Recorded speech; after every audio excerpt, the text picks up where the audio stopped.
Halo, selamat malam pemirsa. Bagaimana kabar Anda? Semoga Anda dalam keadaan sehat ya. Selama 90 menit ke depan, saya Reni Arumsari akan menemani Anda dengan sejumlah informasi menarik. Di antaranya kegiatan Paus Fransiskus di Jakarta, serta racikan strategi Sinteyong jelang laga Indonesia melawan Arab Saudi. Inilah Buletin iNews Malam selengkapnya.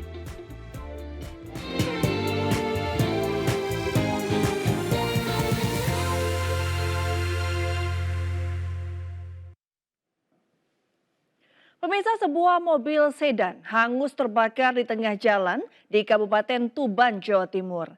Kebakaran diduga akibat korsleting listrik pada bagian mesin mobil. Hari ini parpol bensin manunggal. Sebuah mobil sedan terbakar di Jalan Tembus, Kecamatan Semanding, Kabupaten Tuban, Jawa Timur. Kejadian tersebut berawal saat mobil hendak menyeberang ke sisi timur jalan. Namun tiba-tiba mesin mobil meledak serta muncul percikan api besar di area depan kap mobil. Sontak pengemudi mobil langsung mengevakuasi seluruh keluarga untuk keluar dari dalam mobil dan menjauh dari lokasi. Kurang dari 1 jam, petugas damkar Tuban berhasil menjinakkan si jago merah. Kebakaran diduga karena mobil sedan tersebut mengalami konsleting listrik pada mesin. Langsung tiba-tiba langsung meledak gitu Pak dari mesin. Kap mesin itu ya, depan. langsung saya panik langsung keluar sama keluarga.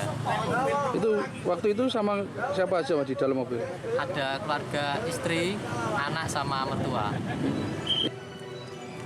Beruntung dalam kejadian itu tidak memakan korban jiwa dan kerugian material belum bisa dipastikan. Dari Tuban, Jawa Timur, Bibit Bubawanto, iNews melaporkan. Seorang pekerja bangunan di Sukabumi, Jawa Barat tersengat aliran listrik saat hendak memasang baliho pada Rabu petang. Beruntung nyawa korban selamat meski sebagian tubuhnya mengalami luka bakar.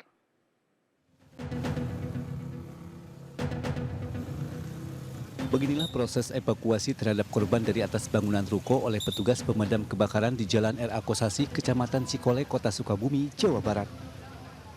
Proses evakuasi berlangsung dramatis karena petugas harus hati-hati saat menurunkan korban dari atas ketinggian. Setengah jam kemudian korban berhasil dievakuasi ke ruko yang ada di sampingnya. Petugas langsung membawa korban ke Rumah Sakit Umum Daerah R. Samsudin untuk mendapatkan penanganan medis.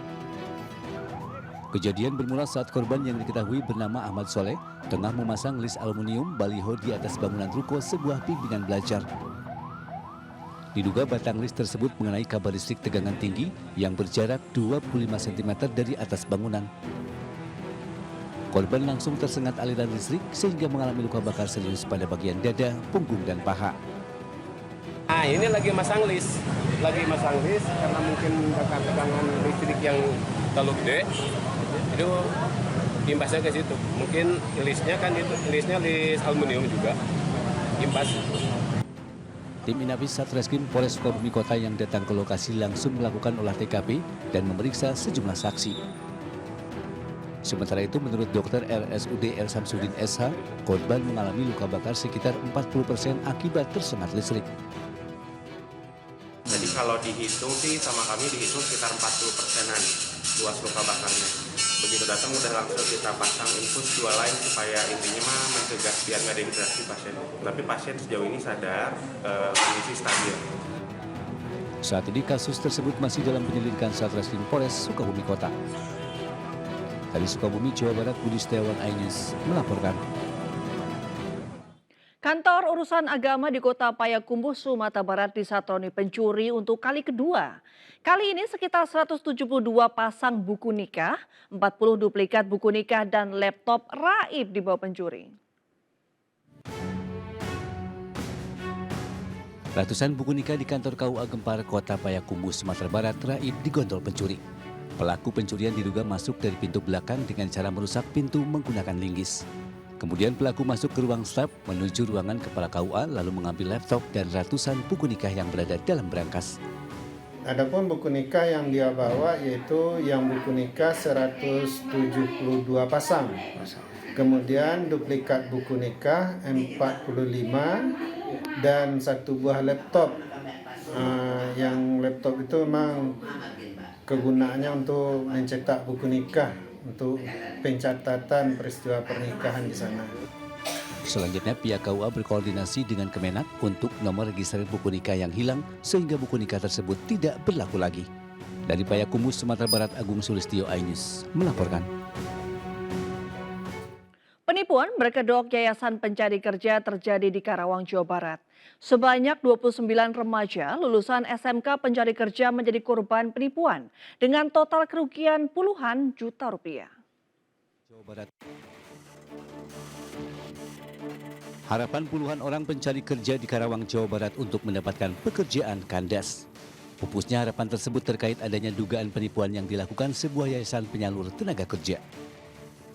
29 korban melaporkan yayasan tersebut ke pihak berwajib karena tak kunjung mendapatkan pekerjaan meski sudah menyetorkan uang jutaan rupiah sebagai biaya administrasi. Uang yang diminta di setiap korban bervariasi, mulai dari 3 juta hingga 8 juta rupiah. Dijanjiin masuknya bulan Agustus pertengahan. Agustus? Ya, 2023 bulan Agustus. Dijanjiin, tapi sekarang?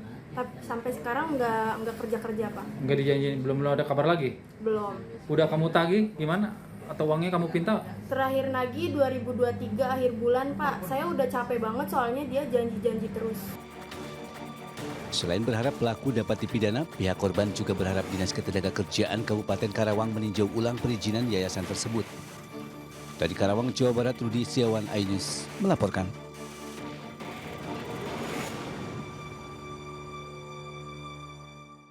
Pemirsa, seorang ibu rumah tangga di Banjaran, Bandung tercebur sumur saat membetulkan pompa air. Beruntung korban berhasil dievakuasi petugas dalam keadaan selamat.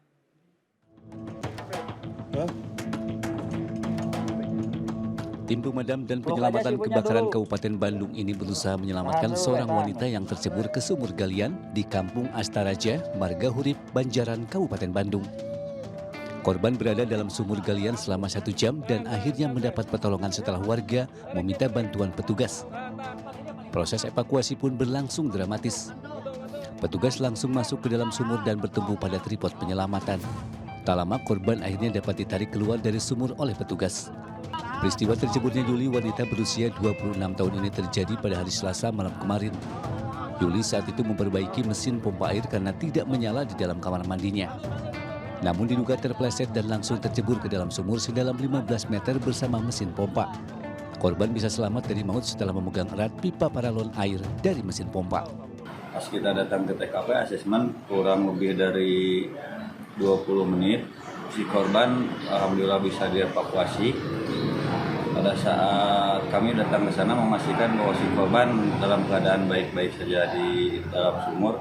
Alhamdulillah si korban bisa memberikan isyarat walaupun dengan menganggukkan kepala, dan di situ kita langsung bertindak melakukan evakuasi. Usai dievakuasi, korban langsung dibawa ke rumah sakit untuk mendapatkan perawatan. Dari Kabupaten Bandung, Jawa Barat, Yuan Pangestu, iNews melaporkan.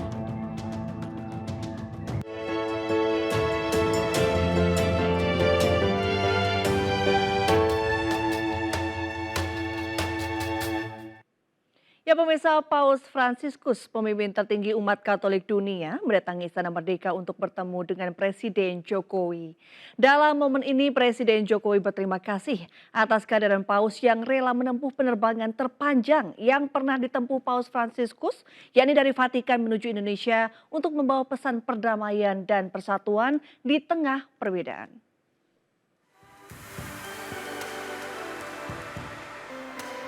Di hari keduanya di Indonesia, Paus Fransiskus berkunjung ke istana, bertemu dengan Presiden Republik Indonesia Joko Widodo. Sejumlah Menteri Kabinet Indonesia Maju, seperti Menteri Pertahanan, Menteri Luar Negeri, hingga Menko PMK juga terlihat menyambut kedatangan Paus Fransiskus di istana. Iringan drum band dan meriam penyambutan terdengar beberapa kali saat Presiden Joko Widodo bertemu dengan Paus Fransiskus di halaman Istana Merdeka. Dalam sambutannya, Presiden Jokowi berterima kasih kepada Paus Fransiskus yang mau berkunjung ke Indonesia. Presiden berterima kasih atas kehadiran Paus yang rela menempuh penerbangan terpanjang yang pernah ditempuh oleh Paus Fransiskus, yakni dari Vatikan menuju Indonesia untuk membawa pesan mengenai arti pentingnya perbedaan. Negara kita Indonesia menyambut gembira dan hangat kedatangan yang teramat mulia Bapak Suci Paus Fransiskus, dan saya mendengar ini adalah penerbangan terpanjang yang Sri Paus lakukan.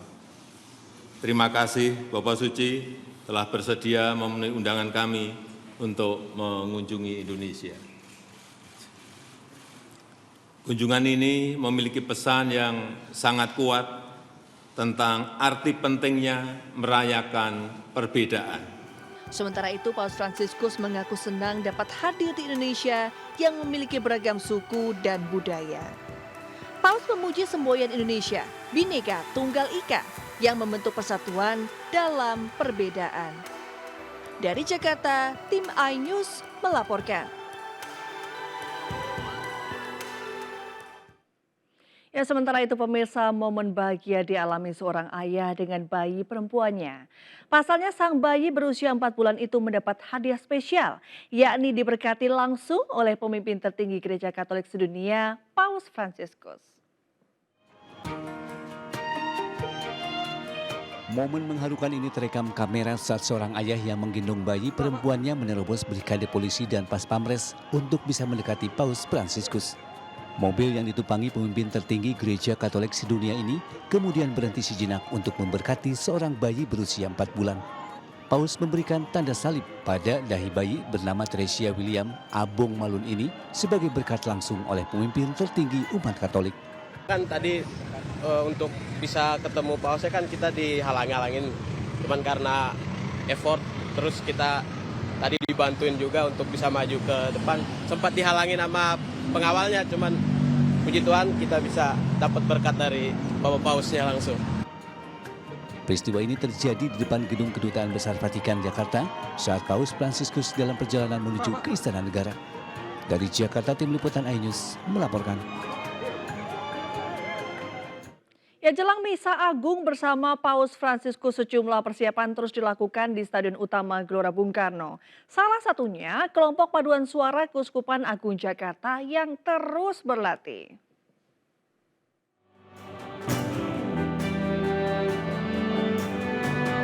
Meski panas terik, kelompok paduan suara Keuskupan Agung Jakarta tetap bersemangat melantunkan lagu pujian yang akan digunakan dalam Misa Akbar bersama Paus Fransiskus.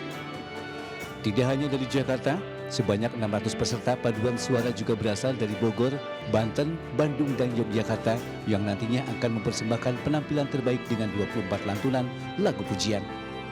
Selain berarti, mereka juga akan menjaga kondisi fisik agar prima saat bertugas nanti di Stadion Utama Gelora Bung Karno. Terima cinta Tuhan Yesus dalam hidup saya. Ini adalah rahmat yang sangat luar biasa. Kurang lebih kita berlatih secara bersama-sama, secara total itu 2 minggu terakhir ini. Tetapi setiap unit paroki semua berlatih secara mandiri. Sudah sekitar 1-2 bulan lalu. Sementara itu, Kapolri Jenderal Listio Sigit Prabowo bersama Panglima TNI Jenderal Agus Subianto menyambangi Stadion Gelora Bung Karno, Jakarta. Kapolri dan Panglima TNI meninjau Stadion GBK yang akan digunakan untuk kegiatan Misa Akbar Paus Fransiskus pada Kamis esok. Ribuan personil gabungan dikerahkan dalam pengamanan Misa Agung bersama Paus Fransiskus yang digelar pada Kamis 5 September besok. Selain kesiapan personil pengamanan, juga pendukung lainnya sudah disiapkan seperti pemadam kebakaran, kemudian juga genset PLN, kemudian mobil derek, tempat parkir juga tadi sudah dipaparkan oleh Polri untuk rekayasa jalan juga sudah dijelaskan sehingga pada saat pelaksanaan nanti tidak terjadi kemacetan yang fatal. Ingin memastikan bahwa seluruh rangkaian kesiapan pengamanan khususnya terkait dengan kegiatan puncak yang akan dilaksanakan besok sore ini betul-betul bisa terselenggara dengan baik, karena berdasarkan informasi dari panitia sampai saat ini kurang lebih hampir 87.000 yang akan hadir di luar masa cair ya, yang tentunya semuanya harus bisa terlayani dengan baik.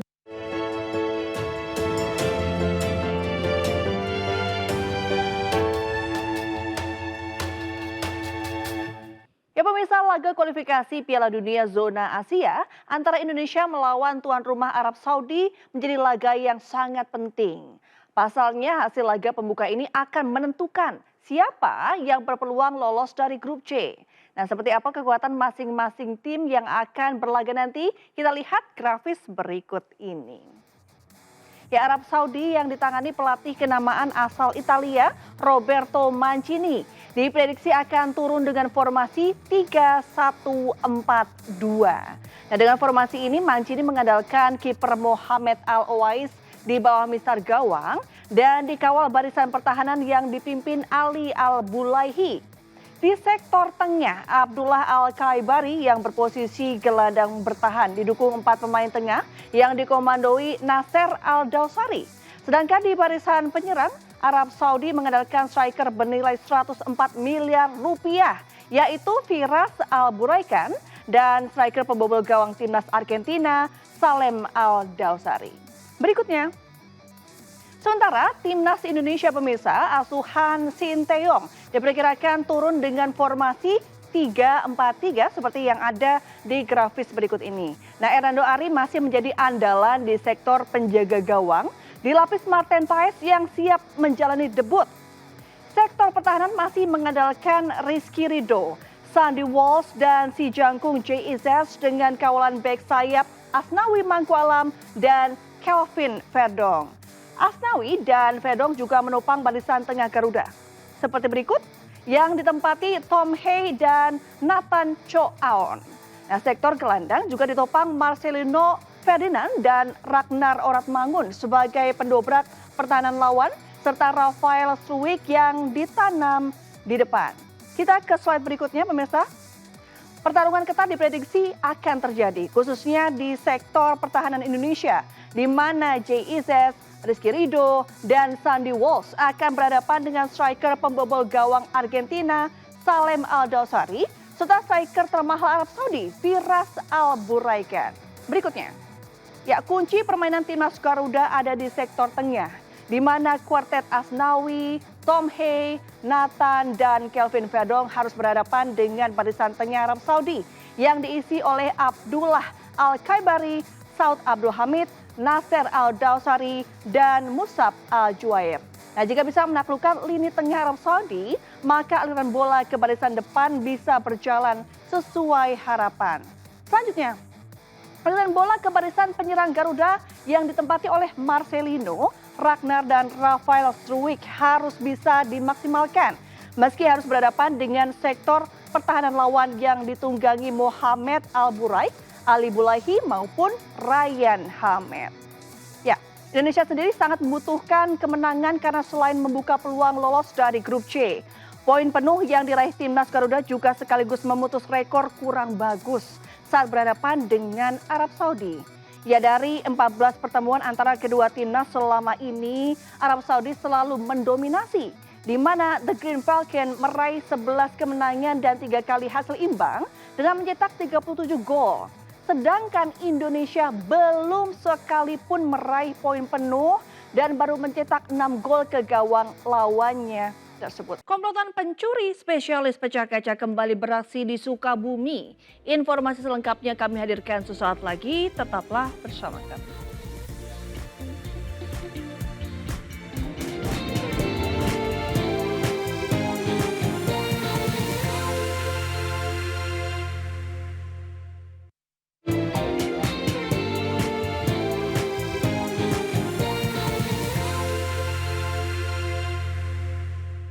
Terima kasih Anda masih menyaksikan Buletin iNews Malam pemirsa. Komplotan pencuri spesialis pecah kaca ditembak saat diringkus tim Jatanras Satreskrim Polres Sukabumi Kota Jawa Barat. Aksi komplotan asal Lampung ini sempat terekam CCTV saat beraksi di Pulpas. Dari rekaman CCTV terlihat ketiga pelaku yang beraksi di Pulbus, Gunung Puyuh, Kota Sukabumi, Jawa Barat membagi menjadi 2 tim dengan menggunakan sepeda motor. Tim pertama mengintai lokasi, tim kedua mengeksekusi dengan mengambil uang yang disimpan di dalam mobil korban. Usai melakukan aksinya, para pelaku langsung kabur dengan membawa uang tunai sebesar 500 juta rupiah. Aksi komplotan pencuri spesialis pecah kaca mobil ini harus berakhir setelah dibekuk tim Jatanras Satreskrim Polres Sukabumi Kota di tempat persembunyiannya di wilayah Serang, Banten. Ketiga pelaku berinisial DD, YBP, dan RA terpaksa dilumpuhkan dengan timah panas lantaran melawan saat akan ditangkap. Hasil pemeriksaan polisi, komplotan pencuri spesialis pecah kaca asal Lampung ini sudah beraksi sebanyak 9 kali di sejumlah wilayah di kota Sukabumi, Cianjur, dan Bogor. Total kerugian para korbannya mencapai 1,5 miliar rupiah. Para pelaku membuntuti korban dan menancapkan paku ke ban kendaraan milik korban yang akan menyetorkan uang ke bank. Hasil dari pemeriksaan sementara para pelaku melakukan aksinya di beberapa TKP. Dengan korban adalah PT Prima Putra Agung saat hendak menyetorkan uang setoran ke bank dengan kerugian 500 juta rupiah. Polisi masih memburu 7 pelaku lainnya yang masih buron. Untuk mempertanggungjawabkan perbuatannya, ketiga pelaku dijerat pasal 363 dan 365 KUHP dengan ancaman hukuman 12 tahun penjara. Dari Sukabumi, Jawa Barat, Budi Setiawan, iNews melaporkan. Aksi unjuk rasa puluhan mahasiswa di kota Cilegon, Banten berakhir ricuh. Mahasiswa berupaya masuk ke gedung Dewan karena aksi mereka tidak digubris oleh para anggota Dewan yang tengah dilantik.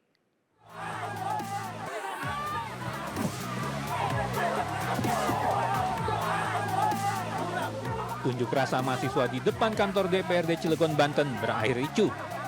Mahasiswa dan aparat kepolisian sempat terlibat saling dorong saat mahasiswa memaksa masuk kantor DPRD Cilegon. Rambut salah seorang mahasiswa sempat ditarik oleh seorang anggota kepolisian yang berjaga. Mahasiswa ingin berdialog langsung dengan anggota dewan terpilih. Tidak dikabulkan oleh petugas, mahasiswa akhirnya membakar ban bekas dan sempat melempari polisi dengan botol air mineral. Mahasiswa juga terlihat mencoret nama partai di baliho yang terpampang nama dan foto para dewan yang terpilih. Sementara itu, puluhan anggota Dewan Perwakilan Rakyat Daerah Kota Tangerang terpilih dilantik di gedung DPRD Kota Tangerang. Pelantikan yang dihadiri pejabat Gubernur Banten ini menandai dimulainya masa jabatan mereka untuk periode 2024-2029. Adapun kursi yang diisi partai politik di DPRD Kota Tangerang diantaranya PKB 5 kursi, Gerindra 6 kursi, PDIP 7 kursi, dan Golkar 9 kursi. Pengucapan sumpah janji anggota DPRD periode 2024-2029. Alhamdulillah berjalan dengan lancar, tertib, dan penuh khidmat. Sementara Nurdin, pejabat wali kota Tangerang, berharap dengan dilantiknya anggota DPRD bisa bersinergi dengan pemerintah kota.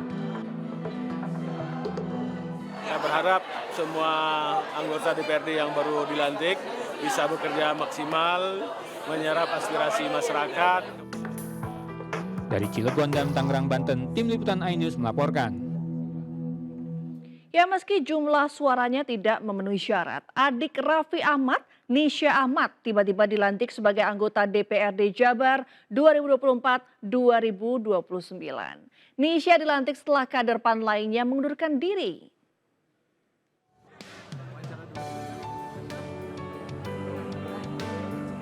Sempat dinyatakan tidak lolos dalam kontestasi pemilihan legislatif, Nisha Ahmad dilantik menjadi anggota DPRD Jawa Barat Senin 2 September lalu. Dalam pileg lalu, Nisha maju melalui Partai Amanat Nasional atau PAN. Nisha dilantik dengan status pengganti calon terpilih, bukan pergantian antar waktu atau PAU. Di PAN-nya? Pokoknya saya di sini bagian dari Partai PAN, dapat tugas dari Partai PAN, insya Allah saya menjalankan tugasnya sebaik. Adik Raffi Ahmad ini sebenarnya hanya memperoleh suara 50.402 pada pemilihan legislatif Februari lalu. Suara Nisha kalah jauh dibanding kader PAN lainnya, Thorikoh Nasrullah Fitriah yang berhasil mengamankan 58.495 suara. Sebelumnya Thorikoh sudah ditetapkan menjadi calon terpilih anggota DPRD Jawa Barat dalam pemilu 2024 yang diterbitkan 24 Mei lalu. Namun menjelang pelantikan, Thorikoh mundur. Tim Liputan iNews melaporkan. Sebuah foto bakal calon gubernur Sumatera Utara Bobi Nasution yang diduga menggunakan jet pribadi viral di media sosial. Bobi pun menanggapi hal itu dan siap diperiksa tentang asal-usul pesawat jet tersebut dan sumber dananya.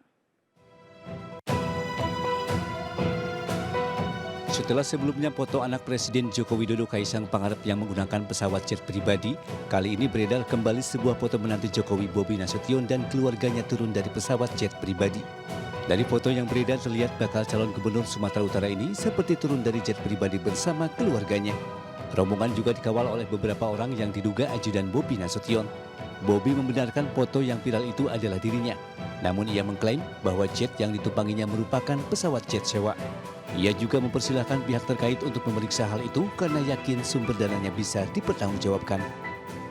Coba lihat tanggalnya berapa, punya siapa pesawatnya, pakai dana siapa, walaupun itu bukan punya sendiri, walaupun itu sewa, uangnya dari mana silahkan dicek. Saya selalu sampaikan hal seperti itu silahkan dicek, silahkan di cross check, diperiksa apakah ada pakai uang dari APBD, apakah ada uang korupsi.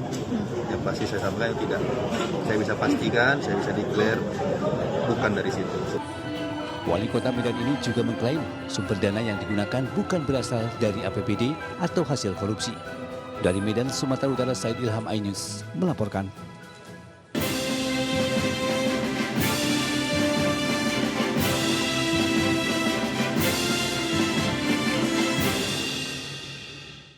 Kita ke informasi Pilkada pemirsa, ratusan pendukung dan partai pengusung mengawal pendaftaran Gede Ngurah Ambara Putra dan Inengah Adi Susanto sebagai bakal calon wali kota dan wakil wali kota di KPU Denpasar, Bali. Sementara itu Partai Perindo juga turut mengawal pendaftaran pasangan Satria di KPU Kabupaten Klungkung, Bali.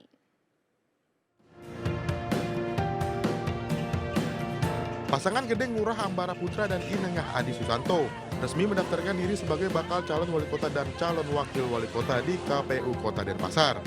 Pasangan yang diusung Partai Perindo bersama 7 parpol lainnya ini mengedepankan kampanye hijau dalam Pilwalkot 2024 ini karena Denpasar sebagai kota pariwisata berbasis budaya di Bali.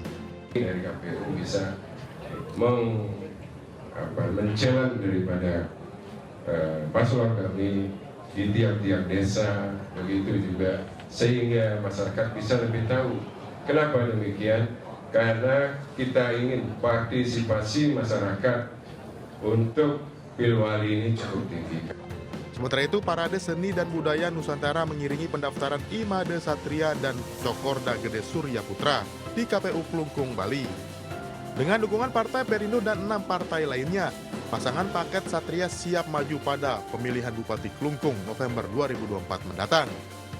Program-program yang baik dan mungkin pro rakyat yang memang sudah bisa dirasakan oleh masyarakat Klungkung tentu tidak akan kami amputasi begitu saja. Kita akan teruskan itu, kita akan lanjutkan itu karena bermanfaat bagi masyarakat. Seluruh kader partai berlambang Raja Wali mengembangkan sayap ini akan bergerak turun ke masyarakat guna memenangkan calon kepala daerah yang diusung. Tim Liputan iNews melaporkan.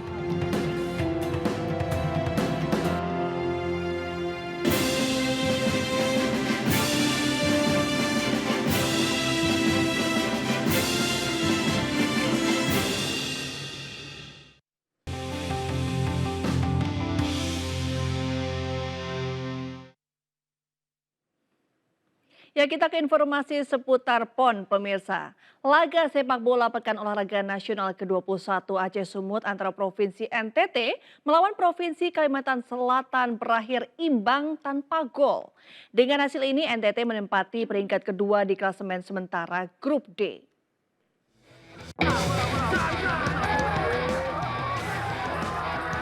Pekan Olahraga Nasional 21 cabur sepak bola antara Provinsi NTT versus Provinsi Kalsel bermain imbang tanpa gol di Stadion Belang Paseh, Sigli, Aceh.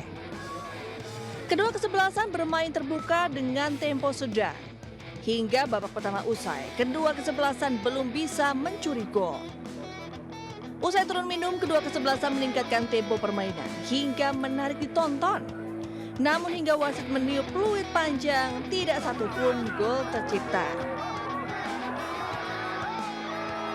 Skor imbang 0-0 menjadi akhir dari laga di Grup D antara NTT melawan Kalimantan Selatan. Dengan hasil ini, tim NTT menempati peringkat 2 klasemen grup D dengan 1 poin, sementara pemuncak klasemen ditempati tim Sumatera Barat yang dalam pertandingan sebelumnya berhasil menaklukkan Gorontalo dengan skor 3-0. Dari PD Aceh, Jamal Pangwa, iNews melaporkan. Ya, tim Polo Air Putra DKI Jakarta mengawali perjalanannya di Pekan Olahraga Nasional 21 Aceh Sumatera Utara dengan manis. DKI Jakarta berhasil menang 12-5 atas Jambi dalam pertandingan perdana Polo Air Putra di kolam renang Selayang, Medan.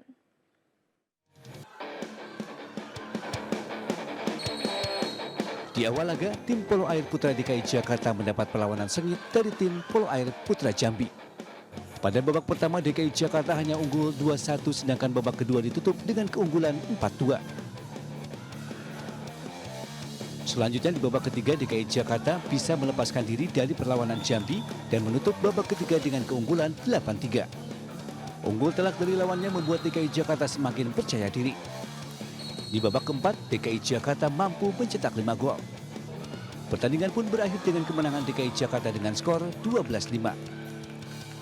Jadi harapannya sih tetap target kita juara di tahun ini, karena kemarin sudah 1 yang tim putri. Saya harapannya dan keberuntungannya hari ini saya mau Sumatera Utara Medan ini keberuntungan buat tim DKI Jakarta khususnya Polo Air Putra untuk mendapatkan medali emas. Kemenangan sebagai modal tim Polo Air Putra DKI Jakarta untuk meraih medali emas PON 21 Aceh Sumatera Utara. Dan berikut perolehan medali sementara.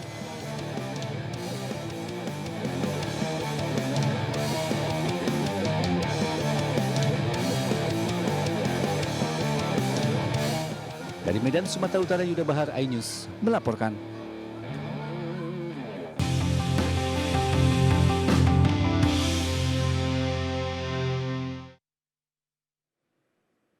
Pemirsa, kota Solo, Jawa Tengah berubah wajah di malam hari.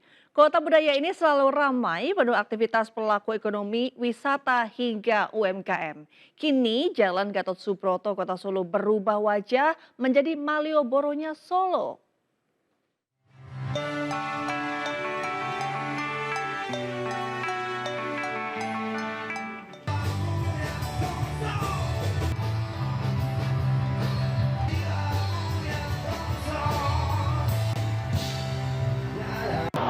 Ya pemirsa, saat ini saya berada di Gatot Subroto di salah satu sudut kota Solo. Sejak tahun 2022 lalu, kawasan ini ditata oleh pemerintah kota setempat menjadi kawasan seperti Malioboro yang ada di kota Solo. Seperti apa keramaian dan keseruannya? Mari kita simak liputannya.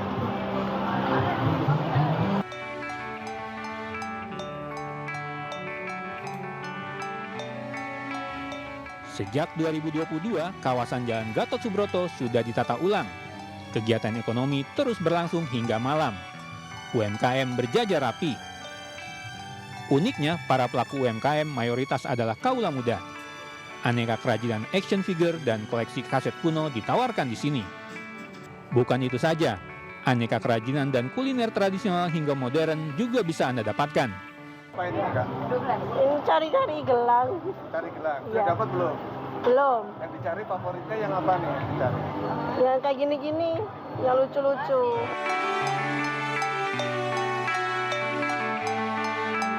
Kak Dinda, jualannya apa aja nih Kak Dinda? Kalau saya manik-manik mulai dari gelang, kadang ada cincin juga, terus paling ramai saat ini gantungan handphone.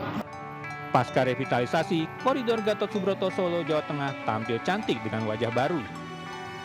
Indahnya koridor Gatot Subroto tidak heran membuat banyak wisatawan lokal maupun mancanegara berdatangan.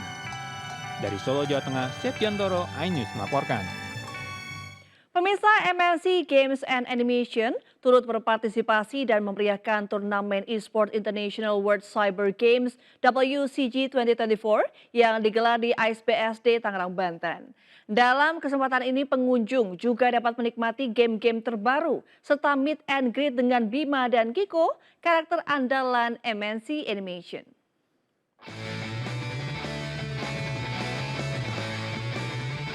Karakter Bima S dan Kiko dari MNC Animation hadir untuk menyapa para penggemarnya dalam event World Cyber Games 2024 di ICE BSD Tangerang, Banten.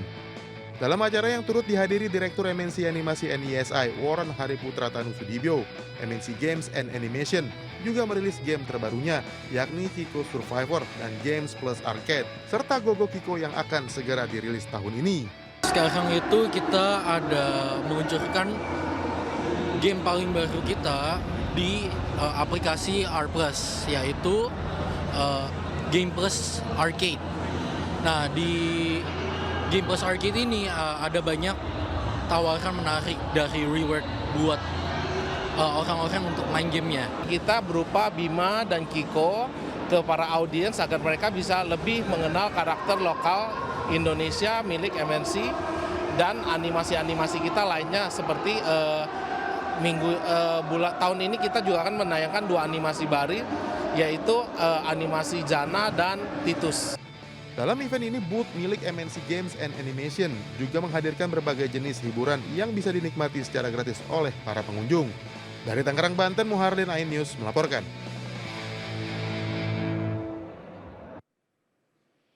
Ya, kita ke informasi kuliner pemirsa. Salah satu resto di Sleman, Yogyakarta menawarkan sajian kuliner unik yakni unagi bakar dan udang alam kreo dengan pemandangan Bukit Menoreh dan bentangan Sungai Progo. Nah, seperti apa ya? Berikut liputannya.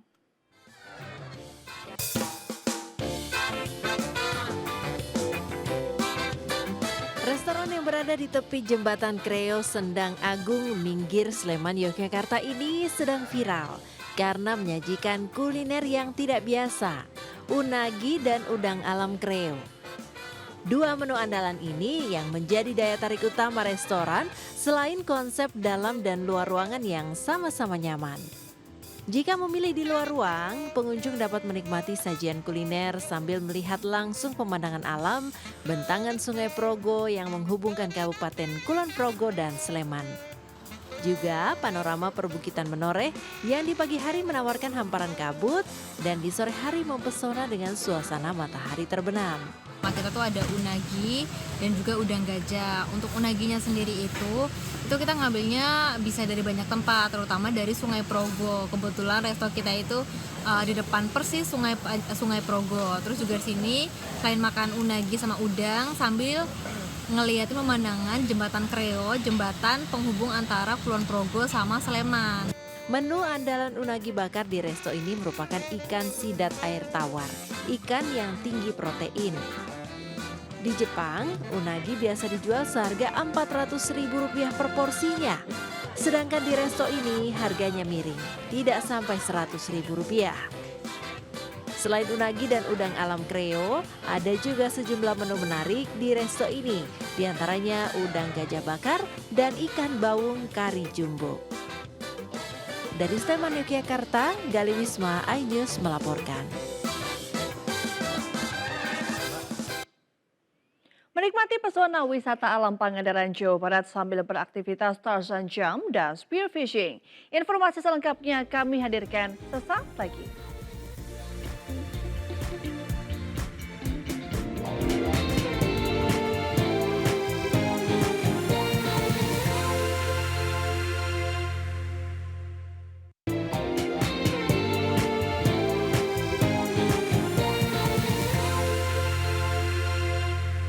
Mengisi waktu luang saat libur nanti, pemirsa bisa mengunjungi dan menikmati pesona wisata alam Pangandaran, Jawa Barat. Selain itu, wisatawan juga bisa beraktivitas Tarzan Jump dan spearfishing di kawasan Sungai Cijulang.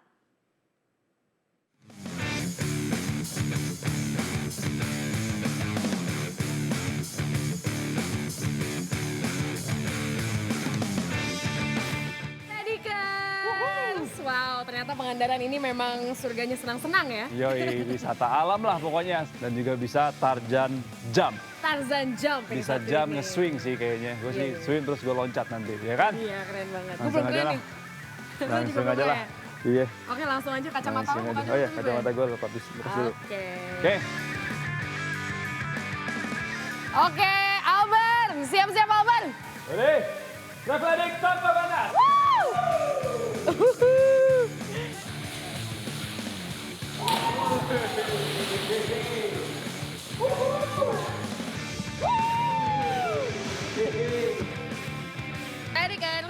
sekarang giliran gue nih.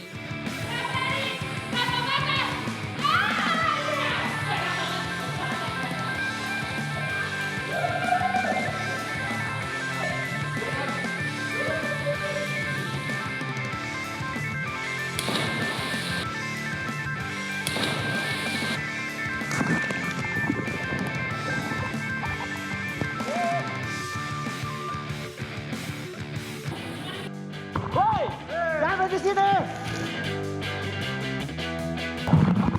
Lagi ngapain sih di sini? Waduh, kenapa nih orang marah-marah? Kang, jangan main di sini, Bang. Waduh. Wah, maaf, nggak tahu lagi ngapain, Kang. Lagi speed fishing, Pak. Speed fishing? Kira-kira orang. Saya nggak tahu. Iya.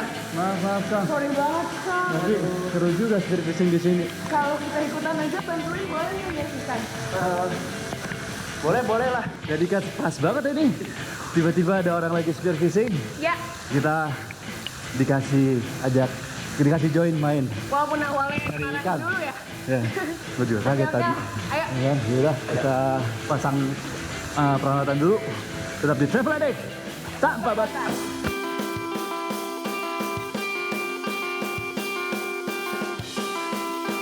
Karena gue masih awam soal spear fishing, sebelum mulai gue mau nanya-nanya dulu nih sama akangnya. Bagaimana caranya, Tradikers?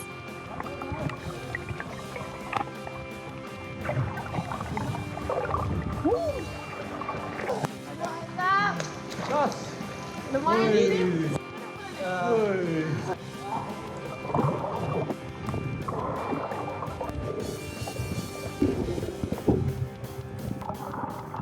Tradikers, ini dia setanggapan gue. Lumayan kan untuk pemula. Alben mana Alben? Alben! Iya. Ayo masuk ke kak. Ayo lihat nih. Ini berarti bertambah lagi makan malam kita hari ini. Yee. Gimana, Kang? Kang Sandi gimana Kang Sandi? Luar biasa. Kita melipir dulu. Gue Tradik tanpa batas.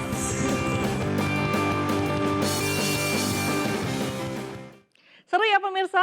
Nah, informasi wisata tadi bisa jadi referensi untuk mengisi libur akhir pekan Anda. Dan ini sekaligus mengakhiri perjumpaan kita malam hari ini. Saya Reni Arumsari pamit undur diri. Selamat malam dan sampai jumpa.